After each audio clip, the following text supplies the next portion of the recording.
Okay. Can you all hear me? Mary Jane, can you hear me? Because I know you have trouble with me sometimes. Okay. Okay. Um, but just to add to what Marge has said is that the speaker series has grown out of a commitment to lifelong learning. And one of the things that I've found is that by going, for example, I'll go to Living and Learning in Retirement, which is part of Glendon College. And the amazing thing is you attend as an attendee, and there's a professor there lecturing for 10 weeks, but at the same time you have an option. You can volunteer because there's a totally volunteer organization, and by volunteering you're meeting such incredible people. I've been partnered with 90-year-olds and I'm learning so much from them, and everyone comes with a really diverse, interesting background in terms of their life experiences. And you look forward to meeting them every week. So that's also a value of these speaker series. And yes, it'll be great when we can get back in person. I really miss having the actual speaker there.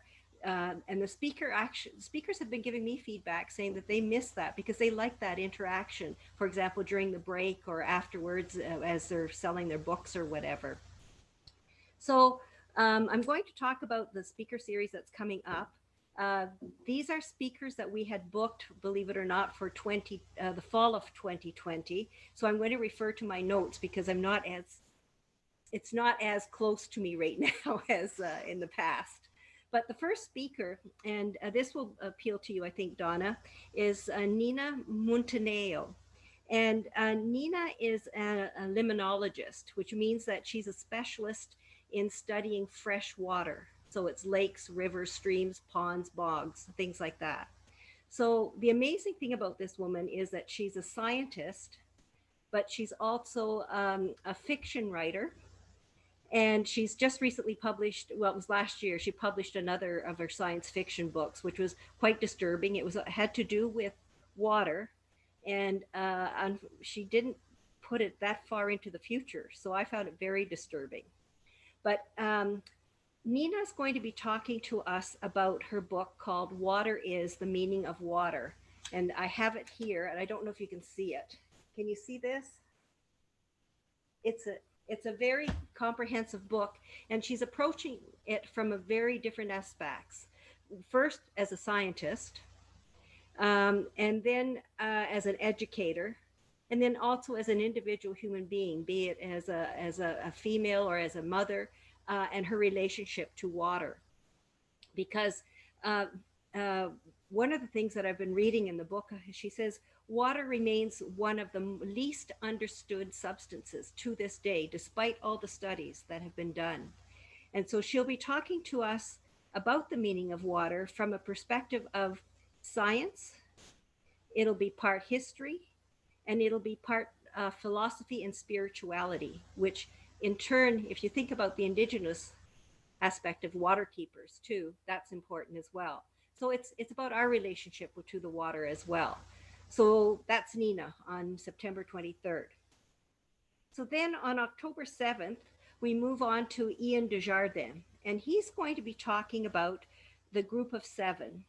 And he was booked specially for last year because 2020 marked the anniversary, the 100th anniversary of when the group of seven had their first exhibition. So he is the senior director of the McMichael Gallery. And so he curated a wonderful exhibition with the group of seven paintings. And so he's going to share with us some of the paintings. And he's also going to be talking about the different artists. And he can talk about the history, he can talk about their personality, and provide historical context to what was happening back then. And the details of every artist is very interesting as well. We get to hear a bit about their personality. And he'll guide us on the journey of appreciating the interpretation of Canada's beauty and nature. And what I love about him is if you, for me, it helps me to cultivate the eye to appreciate art. When he talks about a painting, he will draw your attention to different aspects, and it enriches you, and it'll stay with you and you'll be able to use those skills as you look at other paintings. So that's Ian. And then on October 14th, we're going to have Raul Singh speak to us, and he's from Global Medic. How many of you have seen him on television? You hear of a humanitarian issue, you'll have an earthquake, you see this, he's quite an imposing figure on the television. He'll talk about, we're putting together all these water filtration systems, and they're going to be sent down to Haiti, or they're being sent off to somewhere where there's a huge catastrophe. You never hear what else is happening. That's all you see on. So I contacted him and said, would you speak? And he will. And he's going to talk about us because he's well known for the innovation in humanitarian aid and how to bring assistance to the different areas. And he's one of the first people who, for example, used drones to survey areas, etc. And so he's going to talk to us about the different things that have been innovative in terms of delivering humanitarian aid. So then we move on to Stacy Costa on October 21st. And Jerry and Kai, I think you might be interested in Stacy, because Stacy is an enigmatologist. In fact, we think she might be the only female enigmatologist in the world. So she creates puzzles, and she studies puzzles, and believe it or not, I actually had a 10-week course with her on puzzles and the history of it. And she's very engaging. And so she's going to be talking about the importance of puzzles and brain as a meaningful way for mental play, and how it will continue to keep your brain active. And in fact, I just spoke with Stacy because we had to confirm that they were available this time around. And so I asked her, I said, so we're doing Zoom, and she's going to be also sharing some puzzles with us and asking us to participate. So she's very engaging. So the brain and puzzle activity is what we're going to be talking about there.